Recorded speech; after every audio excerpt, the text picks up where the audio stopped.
adalah kasus-kasus ya, materi atau kasus dalam uji hipotesis.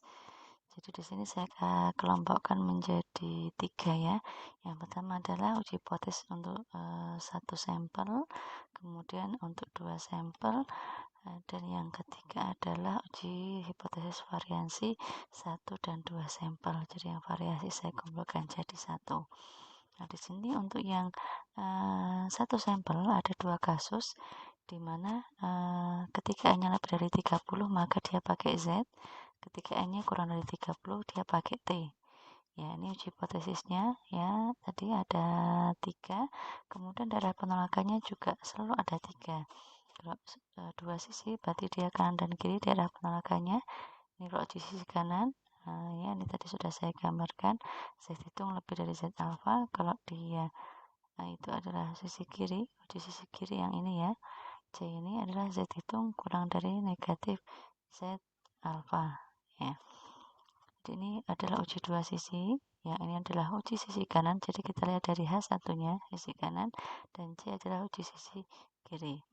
Jadi nanti kasus-kasus yang ada itu mengikuti dari statistik uji yang digunakan nanti adalah mengikuti kasus-kasus yang ada. Kemudian yang kedua adalah uji rata-rata 2 sampel. Ini ada 5 kasus ya. Yang pertama uji rata-rata 2 sampel bebas di mana variasinya tidak diketahui dan variasinya sama. Kemudian yang kedua variasi tidak diketahui, variasinya tidak sama. Yang ketiga uji rata-rata 2 sampel berkorelasi di mana variasinya tidak diketahui. Nah, di sini perlu saya tegaskan kembali, ada yang namanya 2 sampel bebas dan ada 2 sampel berkorelasi. Itu apa? Maksudnya adalah saya contohkan 2 sampel bebas adalah misalnya saya ingin meneliti efektivitas suatu model pembelajaran ya. Saya bandingkan antara kelas StatMat C dan kelas StatMat D. Jadi di sini sampel yang saya gunakan terpisah antara kelas A dan kelas C dan kelas D. Nah, tetapi untuk sampel berkorelasi di sini adalah dia satu sampel ya. Jadi satu sampel tapi sampel tadi saya kenai 2 perlakuan. Misalnya yang pertama saya punya sampel sekelompok mahasiswa begitu ya, 10 orang. Saya ingin mengetahui efektivitas dari mengikuti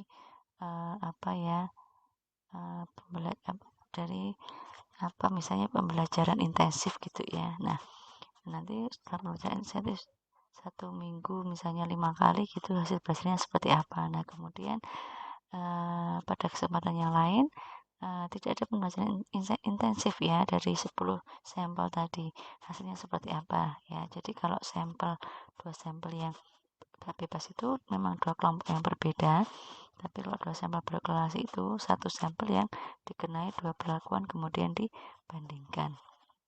Nah, kemudian di sini ada variansi diketahui dan variansi sama dan variansi tidak sama. Ini biasanya asumsi ya, dari soal sudah diketahui diasumsikan variansinya sama, ini diasumsikan variansinya tidak sama. Nah, nanti statistik uji yang digunakan adalah ini ya, mengikuti dari kasusnya ya. Untuk yang ini menggunakan T hitung, untuk yang variansi tidak diketahui dan variansinya sama menggunakan T hitung, di mana SP-nya adalah ini. Nah, karena di sini pakai T, maka nanti menggunakan T. Ya, nah di sini dilihat bahwa ketika uji T itu pasti kita ada yang namanya derajat kebebasan. Derajat kebebasan itu macam-macam ya. Misalnya kalau di sini T hitung kasus di sini derajat kebebasannya adalah N-1. Nah, T hitung di sini derajat kebebasannya beda lagi, yaitu N1 ditambah N2 dikurangi 2. Ya. Kemudian pada kasus yang di sini yang keempat ini sampel bebas variansinya tidak sama, T hitungnya derajat kebebasannya adalah V ya, di mana V-nya itu menggunakan rumus ini ya. Kemudian kasus yang 5 ini sama ya, derajat kebebasan adalah N-1 ya. Jadi kalau uji T itu nanti kita menggunakan namanya derajat kebebasan, nanti digunakan untuk mencari nilai T tabel. Kemudian yang ketiga adalah untuk variansi, ini ada 4 kasus, variasi 1 sampel, variasi 2 sampel dengan uji F, kemudian uji variasi K sampel dengan uji Bartlett, dan uji variasi 2 sampel yang berkorelasi.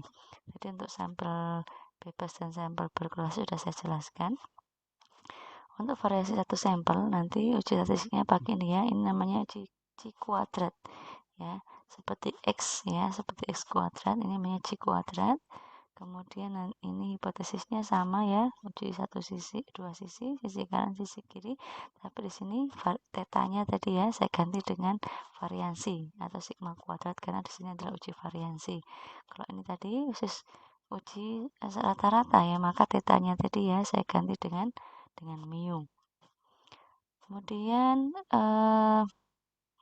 di sini nanti kita C-square ini nanti kita tabelnya menggunakan tabel C-square ya, nanti juga saya lampirkan tabel C-square, dimana tabel C-square ini agak berbeda dengan tabel normal ya, makanya nanti bentuknya adalah seperti ini ya, bentuk dari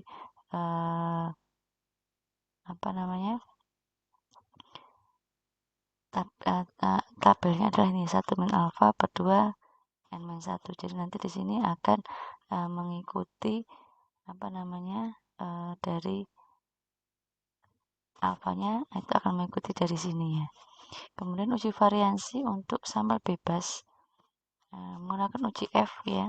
Di sini F sama dengan S kuadrat, berarti adalah simpangan baku besar dan S itu ada S kuadrat ya. S kuadrat adalah variansi dari sampel ya. Di sini nanti kita menggunakan tabel F, jadi pakai tabel C square, pakai tabel F ya. Tabel F-nya nanti juga akan menggunakan cara yang sudah tersedia di sini ya. Nah, kemudian di sini uji variansi untuk K sampel. Nah, biasanya ini digunakan untuk uji homogenitas. Ya, uji homogenitas ketika sampelnya lebih dari 2 ya. Jadi misalnya ada 4 kelas, kalian penelitian ingin ada menguji uji homogenitas dari 4 kelas, maka menggunakan uji Bartlett ini. Ya, kalau saya hanya ingin mengetahui variasi dari kelas C dan D, saya menggunakan ini. Ya, tapi kalau saya hanya ingin mengetahui variasinya dari satu sampel, maka saya menggunakan ini. Ya, di sini nanti kita menggunakan C-square juga ya, menggunakan C-square.